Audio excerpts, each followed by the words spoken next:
Petty Eddie podcast right here on the Network 216 Twitch channel. I am Eddie McDonald. We have a great guest with us. As you can see her on the screen right now.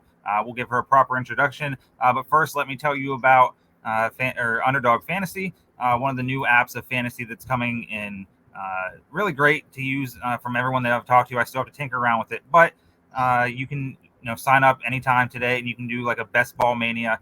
You draft a team. You can draft a team now for the year. You don't touch it the rest of the year. You don't have to worry about injuries or trades or free agent pickups. You just draft a team. You get X amount of players. It's different than daily fantasy where you have a salary cap. This one, it's a season long thing. You can do daily the same way you draft your players in the daily one. So that's pretty cool. There's a lot of good features on it. If you use the Network 216 code 216, they will match up your first deposit up to $100. So that's free money basically, and then you can use it as you see fit. And they have all sorts of games, not just the NFL. There's MLB, there's WNBA on there, there's MLS, I believe. If not, then it's coming. But there's a lot of cool things coming. Underdog Fantasy, make sure to check them out. Best Ball Mania. I know we are going to have a 216 Network 216, sort of like a league thing. Everyone can get in it, and I know Jacob Roach, who is on this network too. I know he's going to try and do one for charity. I don't know the details of that yet. But we have a lot of things that are going on with fantasy, fantasy and Underdog Fantasy. So go get in tune with them. Get free money from them up to $100. Everyone loves free money and everyone loves fantasy sports. So why not? My cat is making an appearance. Haley, and with me is Haley. I'll talk to her in a minute, but Haley, you're here now. And the cat, you're going to see her throughout the show. She loves being a star. Anytime I'm talking, she's here. But as you see, Haley Murphy is with me. She is on Twitter. You might know her as Haley. You might know her as the blonde from Nashville. You might know her as a Tin Roof ambassador, maybe unofficially. She's a law school graduate, and she's a bar taker. She took the bar recently. That's pretty cool. Get into that. Haley, welcome to the show. Thank you for having me. I'm super excited. Absolutely. And first and foremost, how are you doing mentally, and how's your well-being? I feel it's a very important question to ask everyone when they come on. Yeah, if you had asked me that question exactly 2 weeks ago, I would have told you I was doing terribly because that was when I took the bar. But fast forward 2 weeks, here we are. I've decompressed. I'm doing great. Got some great news as a Tigers fan today, so everything is great. Yeah, so Tigers fan, I was going to bring that up because we're going to talk mostly Browns, but Tigers GM gone. I see you were excited. A lot of people are excited about that. Does that mean the future could be bright in Detroit? I'm going to make a bold prediction right here, and I'm going to say that we're going to the World Series next season, 2023. Watch out for the Tigers. They're about to be unstoppable. Our new GM, whoever it is, hopefully he's competent. Hopefully he'll be able to make some moves off season, fill in those pieces that we're missing, and we're going to be a solid team next season.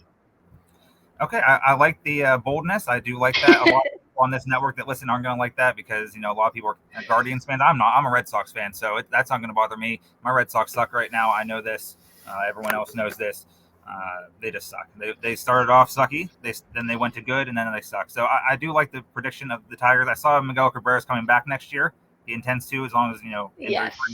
I hope he does. He's one of my favorite players to watch. I've watched him his whole career because, he's a little bit around my age or slightly older than me. So, yeah, I've watched his whole career. He's very fun to watch. I'm glad he's still able to do it. But you are a Tigers fan and also a Browns fan. You have a little bit of – and then other people aren't going to like this either, but you're a Michigan State fan, and that boo to that but I get you have ties to that. Could be worse. I could be a Michigan fan. Or Michigan fan or Penn State. Yeah, I get it. Right. So, so you are a law school graduate. Where did you go to law school, and what made you get into wanting to go to law school? I went to Belmont Law, which is here in Nashville. I've always wanted to go into the legal field. I didn't know really what I wanted to do specifically until I got to undergrad. Then I started taking a lot of law-based classes, and I was like, I'm kind of good at arguing. Maybe I should look into this. And so I knew I always wanted to work in criminal justice. I wanted to do criminal justice reform, but I found that I could probably make the most impact being one of those actors who can actually implement the law correctly. And so that's kind of how this all started. But fast forward, I'm now a graduate and I want nothing to do with criminal law. I'm over it. I'm burnt out. On to the next chapter. So what does the next chapter entail? Because I've heard a lot of people say that they want to go into criminal justice. I've had friends that want to go into criminal justice and do different things, and it just didn't pan out for whatever reason. So what is the next chapter? I know you talk about sports agency and stuff. Is that what's next on the horizon, or are you waiting to see what comes down the line? Honestly, I kind of want to focus on contracts. I did a lot of contracts in my last job. I really like the negotiation process. I like the drafting process, and then like litigating contract disputes. I think is really interesting. Which I mean, what we're seeing with the Browns right now, everyone who is a football fan knows what's going on contractually with Deshaun Watson and the Browns. So just imagine that, but I get to do that every day with different players and different actors. So Yeah, that'd be awesome. That's why I like being in the sports media business. It's not my main profession yet. It's going to be at some point. I don't know when, but sometimes still working at it. But soon. I want to interact with different players, different general managers, different coaches, fans. I love talking to different people about their perspective. Friend of the show, Gab Gowdy, was on it a couple weeks ago. You were Love on her that. podcast, I think, the week before. You Yeah. you guys talked about DMs and stuff, and it sparked a conversation. But I just like talking to all these different people. And that's just what I do. I go into school for communications, and that's what I like. So I'm glad that you're doing something that is similar to what you wanted, but a little bit different path. Because we all go into college thinking, "Oh, I'm going to do this, and it's going to go straight." And then there's 18 different forks in the road. And you turn left, you turn right, all that stuff. Speaking of, you talked about the Deshaun Watson contract, and that's been a big issue since the trade happened and the contract was given. Everyone knows he was traded from the Texans to the Browns. The Browns somehow got him. I don't know how. It was a long shot, and they end up getting him, and then they, I guess, rewarded him with a fully guaranteed $230 million contract, which that is the ire of the NFL.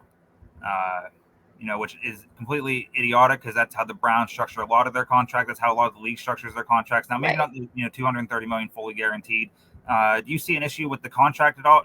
We'll go to the suspension in a second, but contract aside, do you see an issue with it aligning with the upcoming suspension?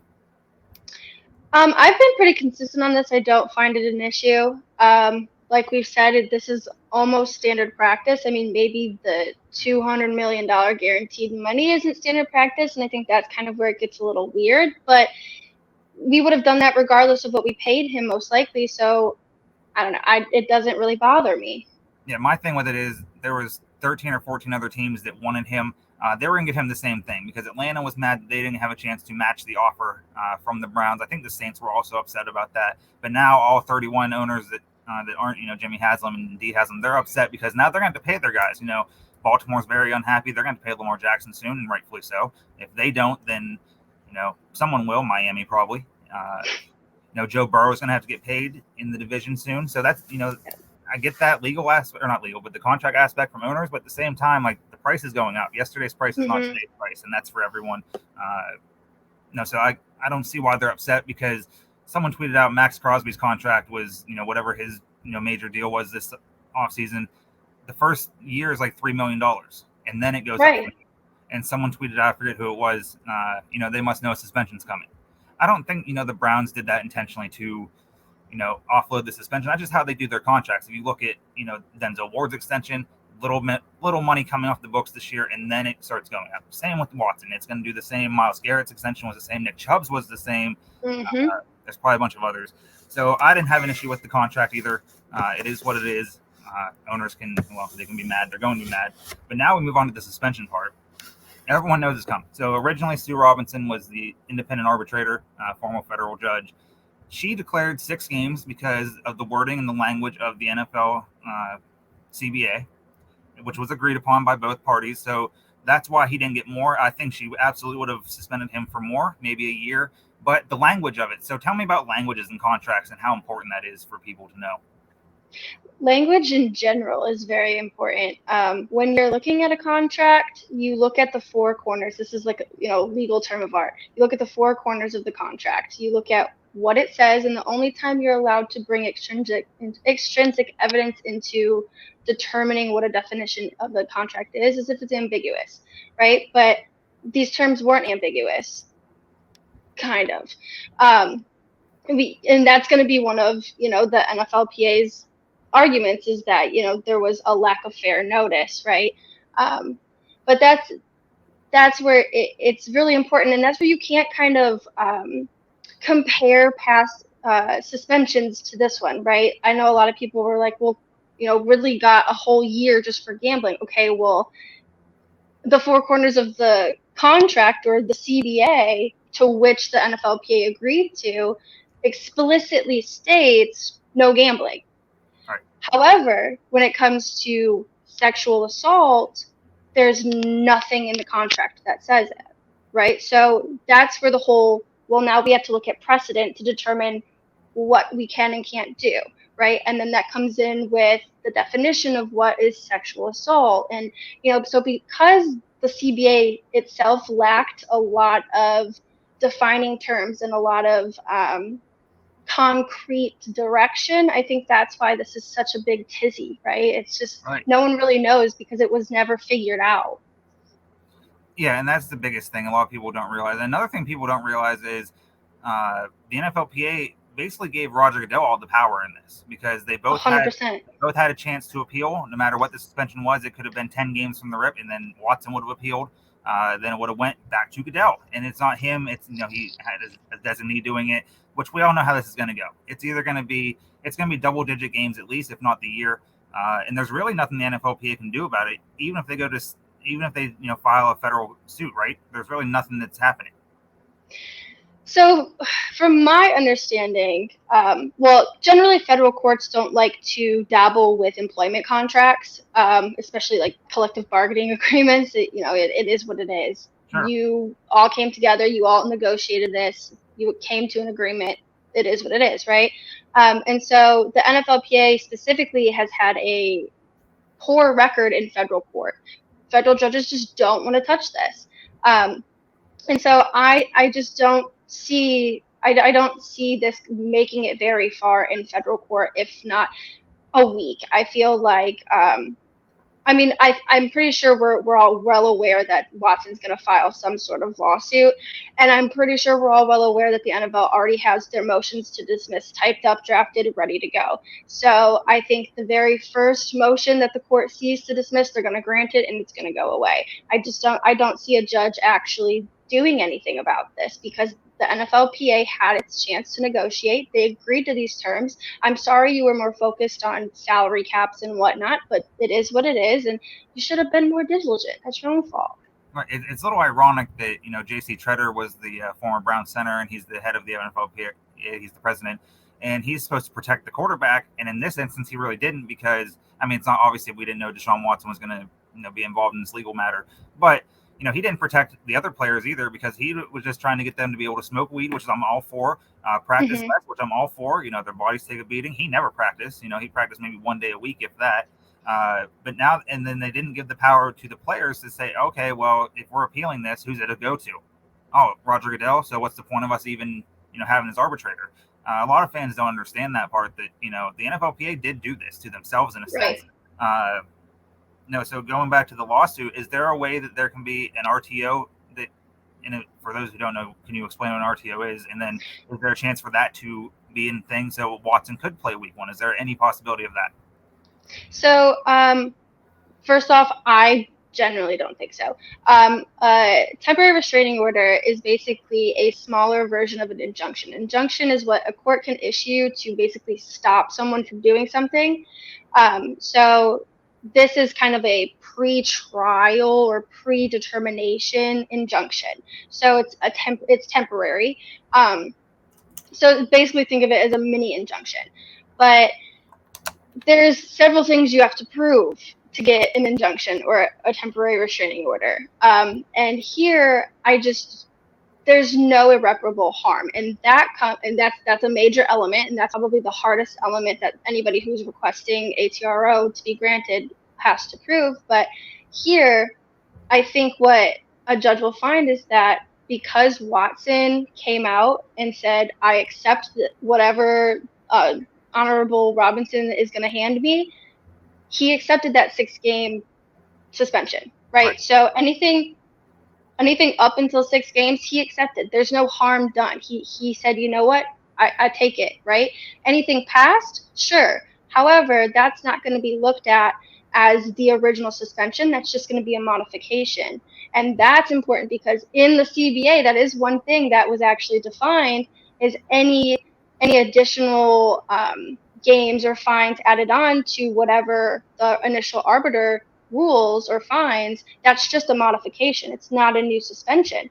So he can't even argue if he ends up getting 12 games. He can't even argue that the whole 12 games is going to cause irreparable harm to him. He can only argue that the last half six, but he can't because it's just a modification. I think I call it an RTO. It's a TRO, correct? Temporary Yeah. restraint. Yeah, I had that mixed up, and then when you said it, I was like, damn, I'm an idiot. Okay, I'll address that. So I'm glad you're the legal expert here. Speaking of legal expert, if you were Deshaun Watson's lawyer, would you have pushed for him to be as adamant in his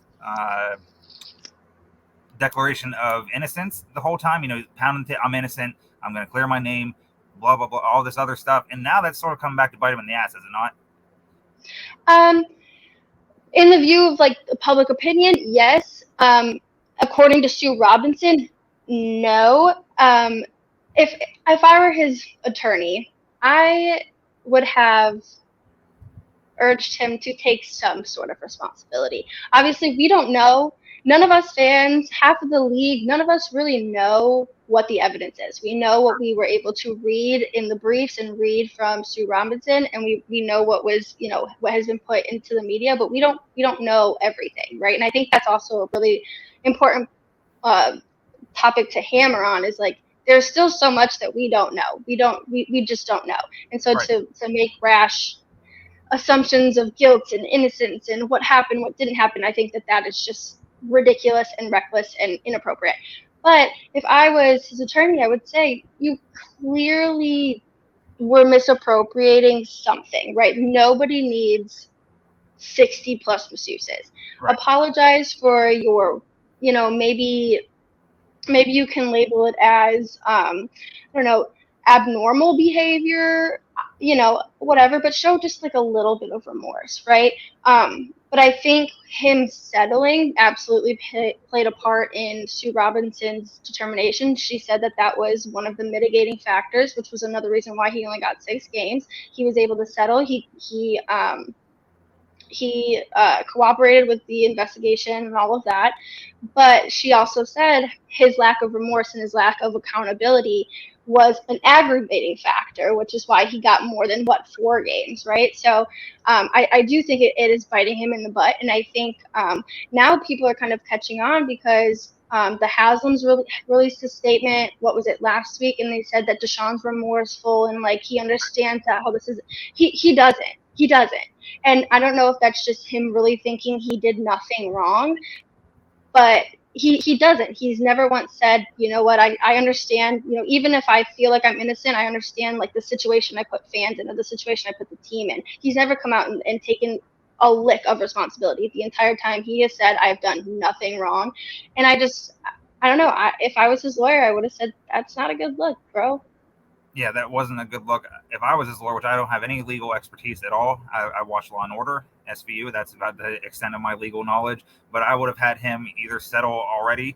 I get if you are, innocent and you feel it deep inside that you're innocent, you didn't do anything. Okay, fight that. But where there's smoke, there's fire. Like you said, we're not going to know whatever happened in any of those rooms. We don't know any of the evidence. We're not going to see that. Some might get leaked at some point. I doubt it, but you never know with these things. But where there's smoke, there's fire. 24 women filed, civil suits against him. And, I get 2 grand juries said that he did not do that, but that does not mean he's innocent, or does not mean he's guilty either. One way or the other, because a lot of these cases, are he said, she said, and those are almost the hardest to prove because we weren't there. Even we could be the best lawyers in the world, and I hope you are one of the best, lawyers or legal people in the world down the road, but you aren't there. You don't know what he did or didn't do. I don't know that. I don't, I'm not going to say that I don't believe any of the victims. I'm not going to say that I believe all of the victims. I don't know. I don't know what to believe. That's not my job to believe. I'm a fan of football. I'm excited, yes, for the player Deshaun Watson on my team, but that comes with big ramifications. But it might only be this year. So if he's suspended a year, he is still under contract for 4 years. But if he's suspended for this year, the whole year, the contract rolls over into next. So next year he'll get a small cap hit. which is good for Browns fans. Not my money. I don't care. Yep. They can spend their money on however they want. And a lot of fans don't understand that. They can spend their money on anything they want to do, because I have no say. I give them money when I buy the hats like this and I buy different things. Right. As we're wearing brown stuff. Right. Absolutely. The owners are going to eat regardless, and Yep. no matter who's upset about what, they're going to eat. But yeah, I think he should have absolutely settled beforehand. I think he should have just taken the suspension they were going to give him. Like, all right, I can't really fight this too much. All right, I'll accept this. Whatever that was. I think it was like 12 games at first they offered him. He should, in my opinion, they should have taken that and just been like, okay, well, the more we fight this, the more power we give the NFL, and that's how the CBA is written. And if they want to, change that, they can get together. But this CBA is in effect till 2030, so I don't know if they can necessarily do that. But they're a private organization; they can do pretty much what they want, right? Yeah, I'm not really sure how they're set up, but there's definitely got to be some sort of board of directors or something that they can vote to amend, the CBA. They can vote to just make a whole new one, but that takes the cooperation of both the NFL owners, whoever is on their board, their shareholders, whoever, and the NFLPA, So do I think that there's going to be a change in the CBA anytime soon? Nope. But is it possible? Yep. Yeah, I think there absolutely should, because as we talked about earlier, and Sue Robinson said, the language of it, it's bare minimum. It doesn't define what sexual assault is. It doesn't define, like gambling. Hey, if you gamble at any point, you're done for a year. That's set in stone. And everyone's like, oh, Calvin Ridley got a year for gambling, and Deshaun Watson had 24 different civil suits. Okay, well, that's the NFL's fault for that. Like, not that he did it, 100%. Didn't do anything, but the fact that the language says that, because they never define that. There's been multiple cases. Everyone's like, compares it to the Ben Roethlisberger case. And while I feel some have a point, there is a little bit. It's like, nope, that's not the same. There's 24, women that are alleging this, at least, in upwards of 32, because they had, the 6 additional ones afterwards. But yeah, it's not the same as the Ben Roethlisberger situation, but they haven't handled any situation like this correctly ever. Like, that's just the NFL. Right. Like, they don't care about women, honestly. They care about the shield, and they care about the money, and that's really it. Because now they're getting the public backlash, and it's like, oh, Deshaun should be suspended for this. Roger Goodell, okay, he will be suspended for this, whatever I deem it necessary. Oh wait, I'm not going to do it. He can do it. I'm not going to be the full villain to some people, or the full hero. This guy over here is going to do it. So you guys are screwed, whatever we do. I think that statement that he released, what was it, Monday or Sunday or whatever, saying how he fully supports a 12-game suspension. Really, I think that was so inappropriate. I think that completely undermines this whole process more than it already has been undermined. Like, I was very disappointed. And mind you, like, I've been trying to stay pretty neutral regarding this whole suspension process, just because I kind of understand that, like, what's in the contract is what follows, or what's in that CBA is literally the rule of the law. But I think that the way that the league has been handling this is just very disgusting. I'm so over it. I do not think that they should have I don't think the suspension should have been appealed. I think it should have been, all right, 6 games. Let's move on. I think 6 games was perfect. I think 6 games was enough. I think, especially as a Browns fan, as a female Browns fan, I'm ready to be done talking about this. Yeah, I think we're all done talking about this. Deshaun's going to be playing in the preseason on Friday, as long as he doesn't get suspended before that.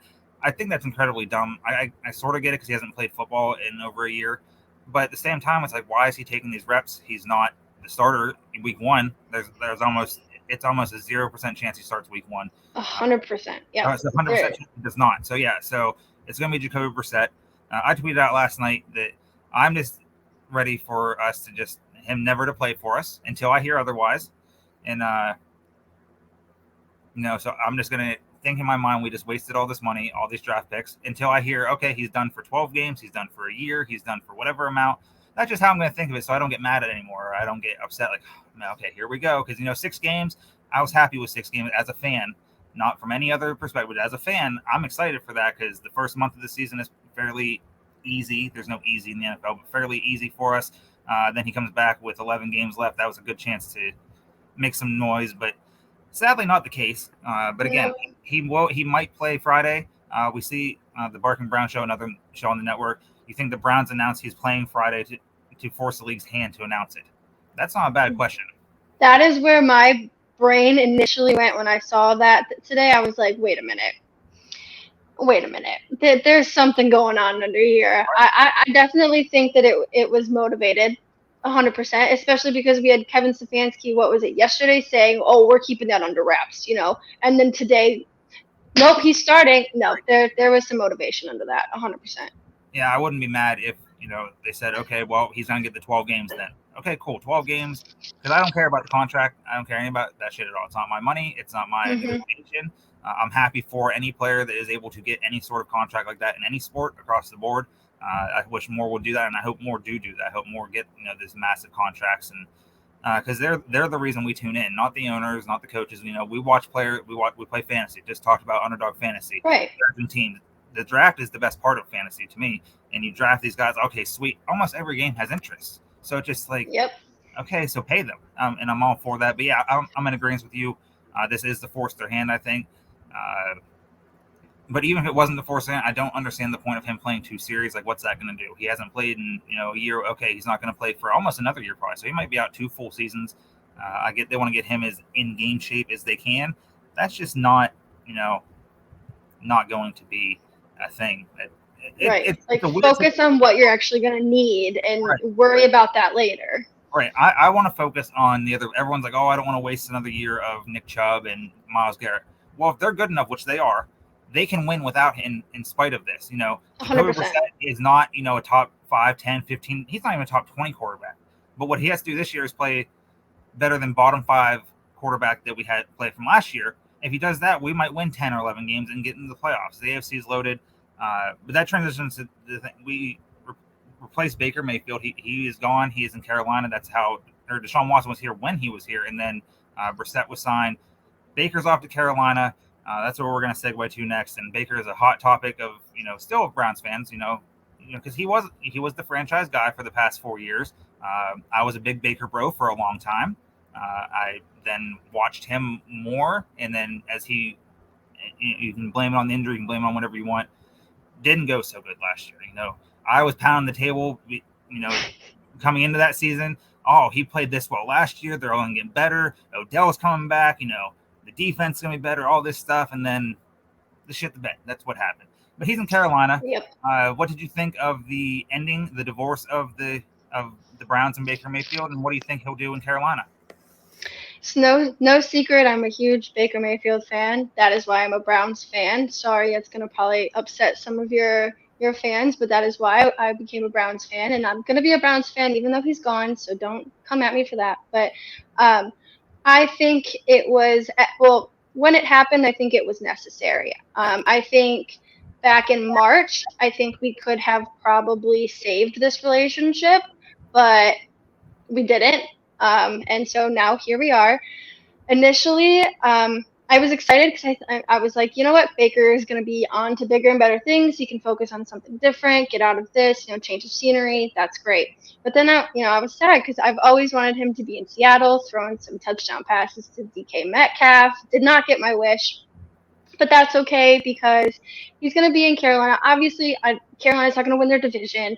They're not going to go to the playoffs. We know that. They're in a rebuilding year. That's fine. That's great. But I think this is going to be a great year for Baker Mayfield. I mean, we've seen what he does when he plays with a chip on his shoulder, and I think this is the biggest chip that he's ever had on his shoulder. I think it's beyond important that he plays at his very best this season, regardless of the lack of ability on their team. But I mean, they've got a healthy Christian McCaffrey, right? And they've got Robbie Anderson. Higgins is there. We see Baker throwing some nice passes in practice right now to Higgins, and then DJ Moore. I don't know. I think it's going to be a decent season for him. I honestly think the Panthers are going to go, I don't know, 7-10, 8-9. I don't know. I can see them having a decent season. But I'm excited for Baker. But it's a very I think there's a lot of pressure on him right now. If he does bad, he's just a bust, right? But if he does well, then maybe he was in the right. Maybe he just needed a change of scenery. Who knows? But I'm excited for it. I'm really excited for it. Week 1's going to be fun. Week 1's going to be fantastic. I'm happy for Baker. He got out. I was hoping he was the guy. My dad got me a jersey of his for Christmas a couple years ago, and I was beating on the table. Yeah, he was this good this year. He's going to be even better next year. And then the shoulder injury happened, and then he didn't get shut down. That whole situation, I don't think was handled properly. But I do think the Browns knew back in say October or so they were done with Baker no matter what. No matter if even if Deshaun Watson wasn't in the mix. Obviously, Russell Wilson did not come here. He went to Denver. He did not want to come to Cleveland. No matter who it was, there was not going to be Baker Mayfield starting. So he does get a second chance. You said the chip. He loves the chip. I was on a Panthers podcast a few weeks ago around the time the trade happened. And I was like, well, get your dip or your salsa or whatever you dip your chips in. Get it ready because it's going to be the biggest chip on his shoulder. But he's been in this position before. He, right. walk on a couple different times and, got the starting job. Then he went on to win the Heisman. He was the number 1 overall pick. So I wish him well. I don't have any ill will against him. I do have ill will against how he played. But that's me wanting to win. That's me as a fan wanting my team to win. We finally have this guy that, won us a playoff game, took us to the playoffs, won us a game in Pittsburgh, whooped their ass. And, best day of my life. I remember that day.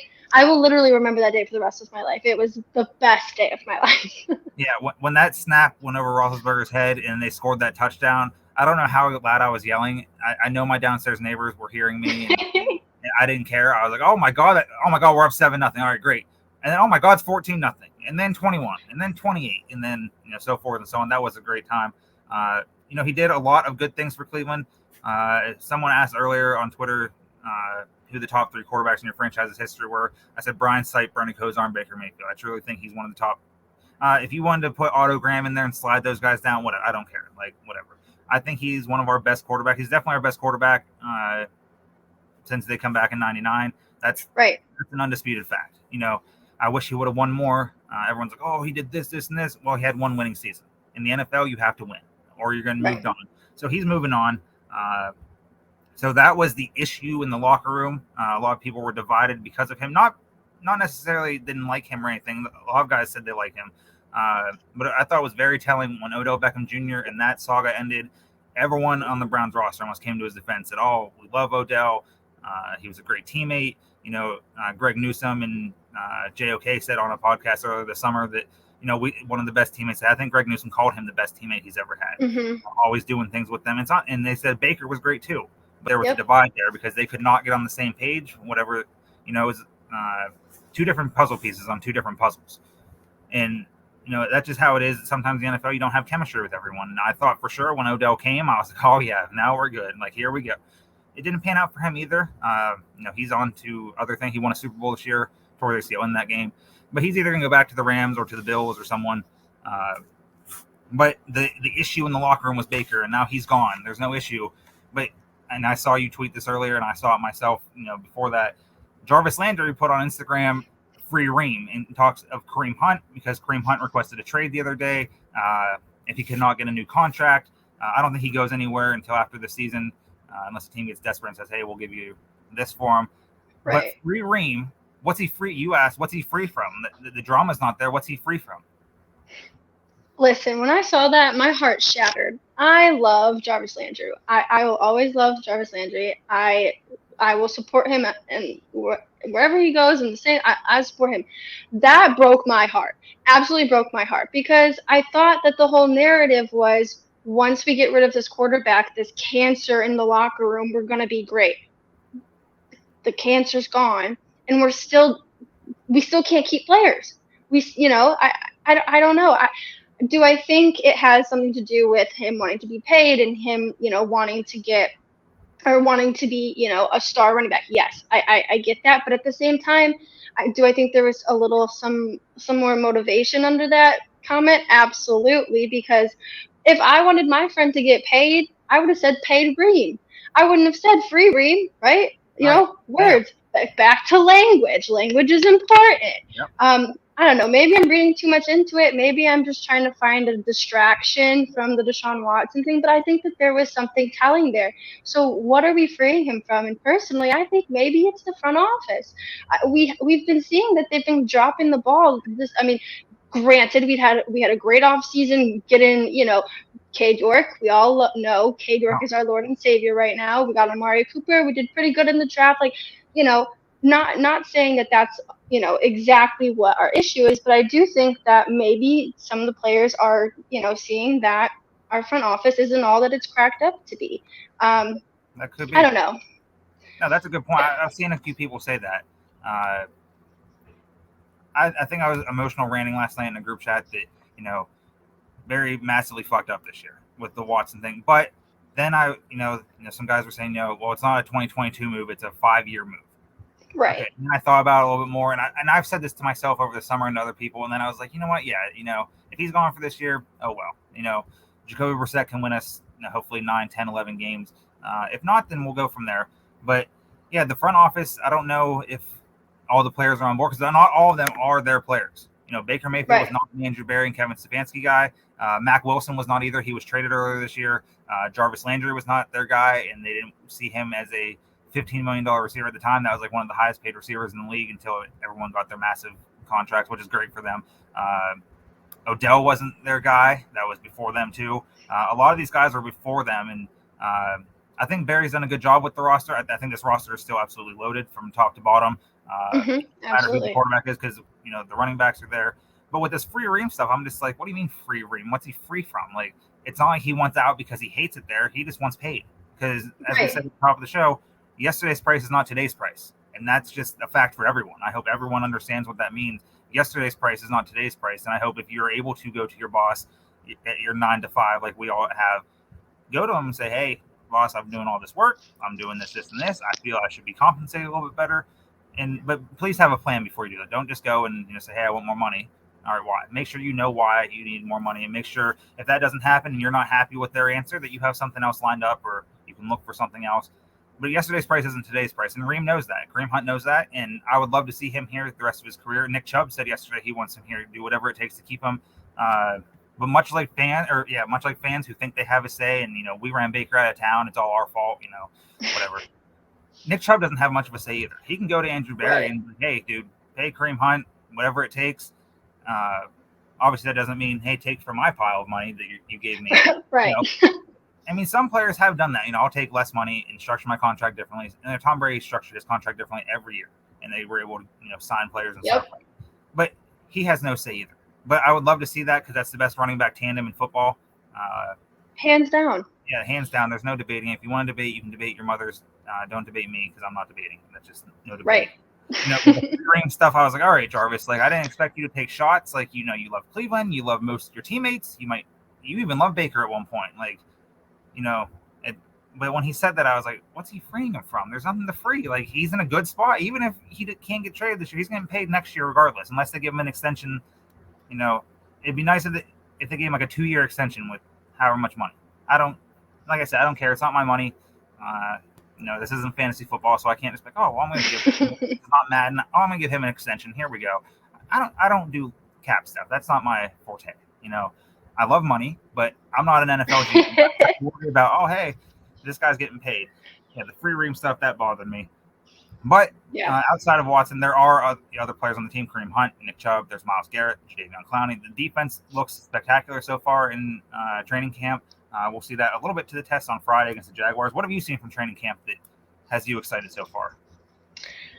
Honestly, okay, obviously we've had some injuries, most recently some important Oh, injuries, some devastating injuries, but I do see some positive stuff coming from our wide receivers. I know we're lagging a little bit, but Murray Cooper's Murray Cooper. That's going to be great. I've been watching DPJ.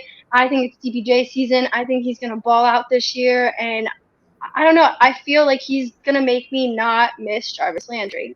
I wholeheartedly think that he's going to make me not miss Jarvis Landry. I think I'm going to be okay because I'm still a little heartbroken. yeah, But I love Jarvis Landry, one of my favorite players in Miami and in Cleveland.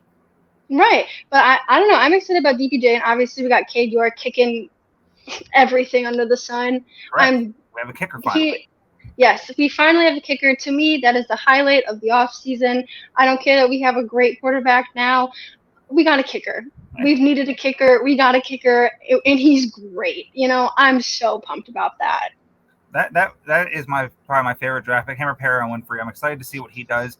I believe it was Cameron Justice yesterday had an article that I'm gonna go back and read tonight that, but the focus of it was Perrin Winfrey switched like meditation. So like we saw him after he got drafted. He's that dog. He's barking. And we're loving him. Mm-hmm. We're loving it. He's gonna be a fan favorite. But on the field, he said he's been more like a rookie and just like taking things in and making sure he's not doing too much and all this. And I think that's good for him. Some players don't realize that. Some players just balls to the wall every day, all day, every day. And it's like, all right, bro, chill out for a minute, just relax, take things in. No, I think he's doing it the right way. I think he has also, Garrett and Clowney leading him. I think that's a good thing. There's other veterans on the team. Anthony Walker is a great leader for anyone on that defense. John Johnson as well, even though they're not the same position, obviously. But yeah, I think the defense is going to be really good. I think David Bell is going to be a tremendous rookie. Absolutely. So I think they're going to work him more in the slot, even though he was not a slot receiver. I thought he was a slot receiver, but I don't watch many Purdue games unless they get drafted by Ohio State. I don't care about Purdue. Like, I do research in draft season. I don't watch a lot of I watch college football, but I don't pay attention to it like I do the NFL. The NFL, I can be like, oh yeah, that player, he's good for fantasy. Or he's good for this reason. But David Bell, I think he's going to be very interesting. DPJ, I wrote about him a few weeks ago. He won't live up to the fan expectation of going over 1,000 yards. He might be very close. He might be 800 or higher, but not 1,000. I don't think, especially if Watson does not play the full season, which he's not going to play the full. If he played the full season, okay, sign me up for a little over 1,000, maybe 1,100 yards. But without him, I think it takes just a tiny step back. Not big, just a tiny little step back. I wholeheartedly agree with that. So we'll see what happens with that. And you mentioned the injury, Jakeem Grant. That sucks. I was so excited for him. There's been a few times that I'd forgotten about that we had signed him, and every time someone would say his name, I'm like, oh shit, yeah, we have him. That's gonna be sweet. Mm-hmm. We have a guy. He can be. They were gonna use him as like a gadget type receiver, I think, or he can work out of the slot. He had some speed to him, and I was like, oh sweet, this is gonna be awesome. And then yesterday, it sucks. He tore his Achilles. He's had Achilles issues before. He had some sort of procedure done to protect his Achilles a little bit a few years ago, and it just sucks because everyone around has said what a great guy he is and what he's always playing catch with fans and making sure that they're having a good time and all this stuff, and it just, man, that sucks. I hate it. But that's you could just see it in the video that was posted of him getting carted off the field. Oh my gosh, my heart was shattered. Oh, you could just see it in his face. He knew too. When you see that look in their face, they know it's bad. You hope, okay, hopefully it's nothing. It's something. When you see that look in their face, like you're describing, that says it all right there. And no, that it is what it is. Before we get out of here, there's another thing within the division that I think is hilarious and it's fantastic stuff, and I'm glad that it's happening. Jamar Chase, at first praised Denzel Ward. Fantastic, you should. He's a top 5 to 10 cornerback, depending on who you ask, depending on the day of the week it is. He got paid this year as the highest paid. Awesome. Then he said that all they do is talk, and Greg Newsome is an elite, and all they do is just talk crazy, and it's on site. And they both saw that, and they both responded accordingly. Denzel Ward absolutely flamed him with different videos and stuff, and then Newsome put the on emoji, the 2 eyes, and then crying emoji, because that's hilarious. Jamar Chase versus the Browns DBs, and last year he did not do well against them in his rookie year. He killed the rest of the league mostly, but the Browns, nope. But the Browns, no. But that's the first team that's going to come out of his mouth, right? Living rent-free. Yeah, rent-free, and I love it because Nick Carnes, on this network too, Barking Brown Show, he tweeted out earlier, they're the Super Bowl contender, and they're, going to make a run again this year, but why are they so focused on the Browns? They couldn't beat them last year. So it's funny because the Browns swept them last year, and they go on to win the Super Bowl. They haven't beat the Browns in 4 or 5 years? They beat them once with Baker, but Baker owned them for a while. That game that Odell, got injured, Baker went on to set a record for most passes completed, and then his only one that he missed after that was he spiked it into the ground, and that counts as a pass. Oh, right. And then he went on, he hit Donovan Peoples-Jones in the end zone. So yeah, we've had tremendous success, at least with Baker. Hopefully, Brissett and or Watson can do that too. I was hoping this would be a 6-game suspension so we can see Watson versus Lamar and then Watson versus Burrow in back-to-back weeks in his first 2 games. Probably not the case. But yeah, Jamar Chase, I'm glad you feel this way. They keep you up at night. Instead of, man, that Super Bowl, we were this close to it. Oh, I got to do something to get better. It's, oh, Denzel Ward's good and Greg Newsome's not elite. They just talk a lot. So it's on site and blah, blah, blah, blah, blah. Okay, shut up, dude. You're great. You're a great receiver so far, but right, no disrespect to Jamar Chase because he's great. I can't dislike him, but go worry about your own defense. Eli Apple's about to get cooked all season, especially by Amari Cooper. I don't want to hear it. Go take that focus on your own team. Right. Get it out of here. We don't need it. He had a one-handed catch over Eli Apple today. So Eli Apple is no Denzel Ward. He's no Greg Newsome. He's no anyone on. So yeah, last year was a ton of fun. Denzel Ward had the pick six. Made Burrow look stupid. Yeah, he did. And again, I like Joe Burrow. I don't like these on the Bengals. I like Lamar Jackson. Right. I don't like these on the Ravens. I will root for those guys. They're fun to watch. They're absolutely, and hopefully I have one of them on my fantasy team this year, or both in a 2-quarterback if that's possible. But before we wrap it up, we talked about the bar earlier. Was that the hardest test of your life? Hands down, hardest test of my life.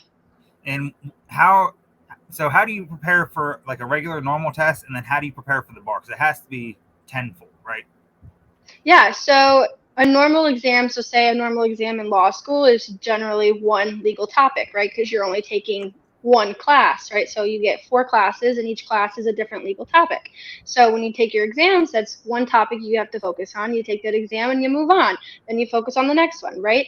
With the bar exam, there's like 12 legal topics that you're being tested on all at once. So you have to know all of this information all at once. You don't get to come back, it's just, and you don't really know what's going to be asked on it.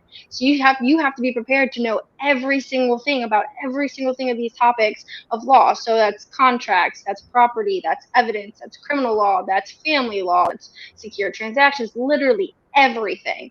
Hands down, hardest test of my life, and I never want to take it again. Okay, that's fair. Because I love legal stuff. Part of me wishes I would have went to school for being a lawyer, but that's a lot of schooling. Like, how long were you in school for? Undergrad was 4, and then I did 3 years of law school.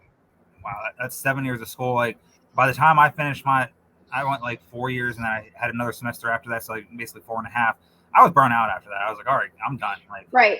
Actually, no, it was 4 because I went in fall of 2009, graduated in 13. So yeah, I was done with that. I was like, okay, maybe I'll go back and get my master's later on. No, I've decided I don't want to do that. Maybe later in life, sure. Mm-hmm. But 7 years is a long time, and then you have to take all those 7 years and cram it into one test, right? That's what we're literally. Well, shout out to you for doing that. That's a tremendous feat. Nobody can ever take that away from you, no matter what anybody says. I always say thank you. That was very kind. Thank you. Yeah, no, absolutely. It's tremendous. I love when people succeed, especially like I've interacted with you on Twitter a handful of times over the past couple of years talking Browns. I don't even know where I find half the people on Browns Twitter. I just find them, and then they come out of the woodworks, really. I just know that we interacted during games, so I live tweet all the games, and like you were liking stuff, and I was liking stuff, and I was like, oh, this seems cool, follower. And then you have a huge following, and then that following has a following, and it is a monumental thing. I love Browns Twitter, and I hate it at the same time because sometimes I'm just like, all right, you guys need to be a little bit more realistic for things, But that is part of Twitter. That's and a lot of people don't get that we're in the Browns bubble, so a lot of people think, oh, it's Rodgers coming down the Browns. What is he coming down the Browns for? We notoriously suck outside the past few years. Like we've been less sucky. I don't. And it's not a league versus the Browns thing at all. Because this was going to happen if he went to Atlanta, if he went to New Orleans. No matter where he went, Deshaun Watson was getting this cloud following him for that season and beyond. But yeah, I'm glad that you are doing well. I'm glad you took the bar. I hope you passed the bar. When do you find the results? I know that's a decent amount of time that you have to wait, right? October. Oh wow, that's even farther than I thought. Because when I think of the bar, I think of Marshall on How I Met Your Mother. He took the bar, and then he couldn't find his password to get in, and everyone's calling, "Hey, I got in, I passed, I'm in." That is my biggest fear. That is my absolute not passing. It's can't even log in. Yeah, biggest fear. So October, hopefully you are, you pass the bar, you'll be a full-time lawyer or whatever else you is in your legal field. You also, before we get out, you also do some writing on the side. You haven't done some a lot because you were preparing for the bar, and that's a tremendous thing. But I've read some of your work; it's pretty good. I don't know how much journalism experience you've had before any of this, but to me, it seems like you're a rookie just because you don't post anything. Maybe you've wrote stuff before I knew who you were. But I thought it was pretty good, and I think that's tremendous that people get into writing because I'm a writer, and I love when people do that. Yeah, I literally had no experience before. I haven't even been writing articles for a year yet. So for not writing for a year, it was pretty damn good. I think the one I read was about Watson and all the stuff happening at the time. Some of the legal things, like you talk more about legal things in sports, and I like that. Yeah. People on Twitter that do that, and I don't know a bunch of legal things. Like, oh, cool, I can take some of this and maybe I can use that. No, I don't even know what the hell that means. I can't use that. But I like when we have new people writing, because a lot of people like try and gatekeep, Right. in every realm of life. But my realm is sports and sports media and stuff, and people try and gatekeep, like, oh, I don't want to help you. Like, I'll help you out. Like, there's multiple guys that I write with on Dog Pound Daily, and I'll do anything that I can. The Network 216 guys, we have a website. There's a handful of them that write. If they ever need anything, I'm not saying I'm great. Like, I'm still trying to figure it out myself. I think I know a lot of things, but I'm always down to see new people do it, because it's awesome. One of our Dog Pound Daily writers hit me up. He's like, hey, what's this about? Do you think I'd be good for it? I write these blogs on the side, and I was like, oh yeah, I'll look at your stuff. And looked at it, and I was like, oh, dude, this is pretty good. Just change like a few things, and this is how it's like writers, like it's like writing 101. But he wouldn't know that because he didn't do that. But he did that, and he's applied that, and he's 10, 20, 30 times better than when he was when he sent that to me. And I like when people come, oh, hey, can you help me with this? Can you look at this for me? Yeah, absolutely. Another guy was like, hey, I see you write for Dog Pound Daily, and that's pretty cool. Do you think, what do I do to sign up for that? And I was like, oh, here's the information, send it to here, and hopefully you are on, and he'll help you, like the editor. I can't think what they're called right now. They're the editor, but the site something, I can't remember. Sorry, Randy. But yeah, he'll help you out. He even helps me out. I don't know it all, but I think I'm pretty good. And he's like, oh, hey, dude, this could be changed here, or hey, I can't think of a title. Can you help me? Yeah, sure, got it. And I think that's great, and I'm glad that you do writing on the side. Hopefully you get back to it now that the bar is gone. Hopefully you can relax a little bit. Like I said earlier, you're a Tin Roof ambassador. I only know Tin Roof because of two things. You, and I see it on Twitter because of you, and a buddy of mine lives in South Carolina, and he's in a band. He plays at Tin Roof down there all the time. So I'm like, okay, cool. Like, I know a little bit about what Tin Roof is. Hopefully I can visit there one time, whether it's in South Carolina or Nashville. That'd be cool. I like to visit both places. But before we get out of here, anything you want to plug, anything that, where to follow you, anything that you're working on that you want people to follow, go for it. Yeah. You can just follow me on all social media platforms at the Haley Murphy. It's TheHaileyMurphy. And yeah, if you have any questions about the Deshaun Watson case, or any legal questions pertaining to sports, hit my DMs, and I'd be more than happy to help. Absolutely, hit her DMs. Legal questions please don't go to her for legal advice unless it's like, contact. No legal advice. I can explain some things, but we're not giving advice yet. No, she's not yet. She's not there yet. We gotta wait for October for us to do that. I said a few weeks ago that I got Gab Gowdy started in her mega rise to stardom, because she was on my podcast before as she was ascending. So I'm getting Haley into the bar, like passing the bar. So I might take credit when she passes the bar. I'm gonna take credit for that. I'll absolutely give you credit. She did all the work. I'm just hyping it up, and I'm putting in. She's going to pass that bar. Make sure to follow her. Hit her up if you have any legal question. Hit her up. Talk Browns. Hit her up. Talk Detroit Tigers. Unfortunately, Michigan State Spartans football and all that. Follow me. Go green. Follow the network at network_216. And in about an hour at 8:00, the Faithful Dogs podcast will be on with special guest, Ohio State national champion Tyvis Powell. So that's going to be pretty cool. I saw it. I think he did some other interview earlier. I'm excited for this. I heard this was coming. I didn't know when this was coming. But yeah, 8:00, that's going to happen right here on the Twitch stream. Make sure you subscribe. If we get to a certain amount of subscribers, we're going to give away some more stuff. We gave away training camp tickets earlier. I have something that I'll give away once we reach a certain point of that. So make sure to follow us all, the whole team, a tremendous group working right now. A lot of big things coming for Cleveland media. We're going to cover all things Cleveland. We have shows for the Browns. We have shows for Ohio State. We have a Cavs show in the works. We have a Guardian show. There's so many other things. I can't even think of all of them right now with the names of them. So I'm hopefully we can continue to grow this thing, and follow us all, and make sure to follow Haley. Make sure to follow me, and we'll be back next week. See you later.